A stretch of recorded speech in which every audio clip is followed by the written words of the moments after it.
The biggest change, of course, if we still have yellow. The first goal was to get it. The second time was the second aim was to keep it, and then you end up 3 days before the end and you still have it. So that's for sure a big change in the team. Yeah. Is there also a change in policy of your team, like the way you arrange things? No, the thing is, we didn't brought a really team to do GC. I mean, we have lead outs, we have guys who can pull on the front, but more on the flat than on the climbs. But at the end, they really do a good job. We just have to manage. We just have to keep it under control. Luckily, our sprinters and our lead outs, they also can pull. So that makes a big difference in tactics and in security how to manage the race. Yeah. Is there a change in routines of the staff, for example, or the way you guys dealing with the media, for example? I must say, the lucky thing is every race we start, we always try to win. So we are used to start almost every race with a plan, and that helps us a lot here. Just to think about it, we have very smart riders. They are really used to control a race. We are not used to control yellow, but at the end there is also something you take with you from other races that you can use here. So that's must say that gives a lot of comfort. What was for you as a sports director the most surprising thing of the last weeks? The time trial. I mean, I followed him in Paris-Nice, where we won also the time trial. And I know when he's on the fire, he can really do amazing things. And he was really excited to start on the TT. The course really suited him. There were some technical parts in him where he really can fly. And then the yellow, he just wanted to win in yellow. We didn't thought about saving energy or taking it safe or whatever. No, you just went full. And that last climb, I will never forget. That 300 meters with all the public, he was just so fast up. So that's something I will always remember. The atmosphere, the shouting, and also the reaction afterwards in the car was really, and you felt was really, really nice. And what were you guys screaming in the car against Alaphilippe into his ear? No, we just said go. Probably didn't hear it. We just said go, give everything. You're probably gonna win the TT. But the public did it. I think the public shouted him really to the finish line.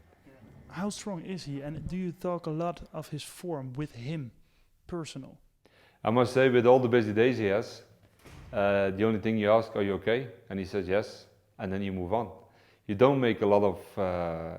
the time to relax now is so short that we usually discuss a little bit of tactics in the bus, 5 minutes before the start. We talk more with the other riders, that's for sure.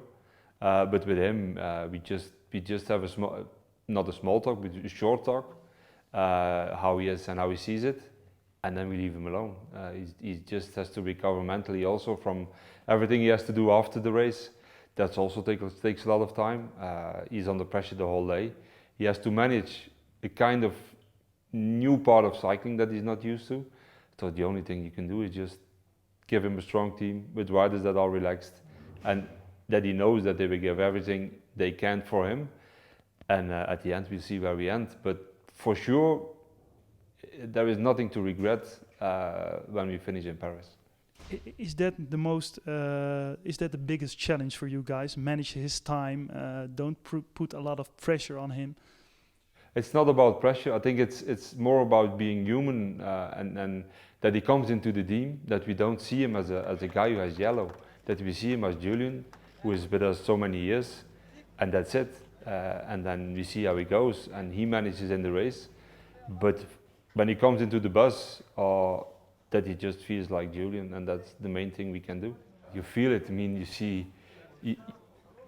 even his teammates, they say we're going to dream months about Loulou and Julian because you hear it the whole day in their ears. If people started to sing in front of the bus when he comes out, those things give you goosebumps, those things you will never forget. But at the end, there is a big difference in the worlds when he steps out of the bus and when he comes into the bus. When he steps out of the bus, nothing to do about it. It's Julian Alaphilippe who has yellow.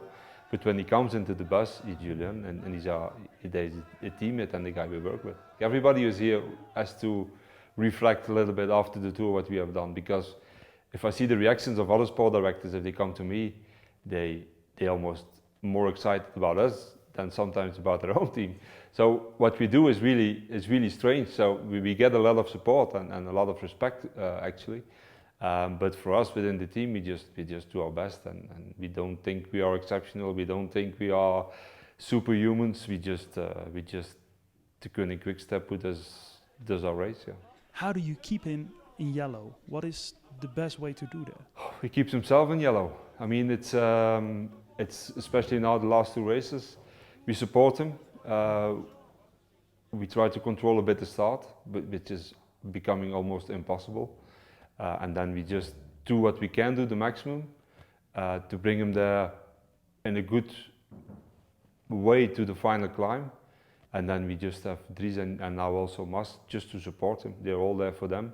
But at the end, it's tactically not the biggest. Yeah, it's not so. It's bunch sprint is much more difficult than now to manage DC, because it's all, especially now those days, it's all about the power he has left in his legs.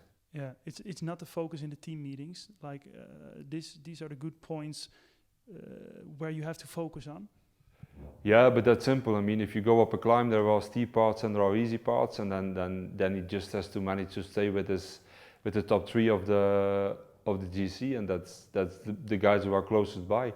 It's more difficult, I think, to get him out of the jersey if he doesn't crack. So there's still a chance that he even the last 2 days that he's empty. And if he doesn't crack, it's on the other teams to take the risks and to go to attack somewhere on the course. But then in general, also other teams start to defend their position. So it's a mixture of getting support and no support, because they also know we are we don't have 5 riders who can set the pace on the climb. Besides the form of Alaphilippe, who are the most dangerous other guys in the general classification, you think? Who's the most dangerous guy? I think for the moment as a team, Movistar for sure, because they really can make an acceleration. And also I think, Bernal is strong, especially on high climbs, and there is also Thomas, and there's also Kruiswijk. There were still a few riders left, and Pinot. So there were still GC guys who are still there with legs really strong. But you first named Movistar and Bernal. No, but they proved already that they really still have an acceleration in the legs. But what happens today can be different tomorrow. So you just take it day by day. You just give everything. I mean, it's not about a lot of tactics. It's not a lot. It's just about not making mistakes. It's not about taking risks with the team we have. It's not taking to think that the strongest thing we always do is we always first look at ourselves, what we can do to put the race in a certain direction. We don't look at other teams. We have a lot of respect for other teams, but then we see what they do. But as long as we can control the race, we always control it. We always look at ourselves, and then circumstances can change if other teams have other solutions. But what will we do? We just look at ourselves, try to do the best, and then we see what the other ones do.